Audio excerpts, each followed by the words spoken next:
નમસ્કાર મિત્રો, ભારતીય બંધારણ વિશ્વનું સૌથી મોટું બંધારણ. ચાલો જાણીએ બંધારણ વિશે થોડીક માહિતી. બંધારણ સભાના અધ્યક્ષ ડૉક્ટર રાજેન્દ્ર પ્રસાદ, ભારતીય બંધારણના નિર્માતા ડૉક્ટર ભીમરાવ રામજી આંબેડકર. બંધારણમાં શબ્દોની કુલ સંખ્યા 1,46,385.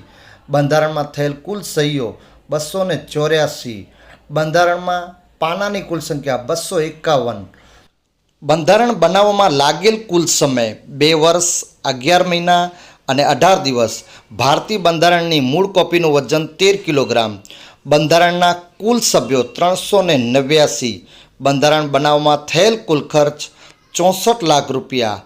ભારતીય બંધારણની પ્રથમ બેઠક 9 ડિસેમ્બર 1946.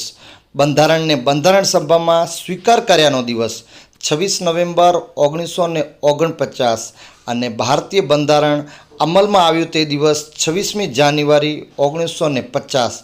જો વિડીયો અને માહિતી સારી લાગી હોય તો પ્લીઝ લાઇક, શેર અને સબસ્ક્રાઈબ. ધન્યવાદ.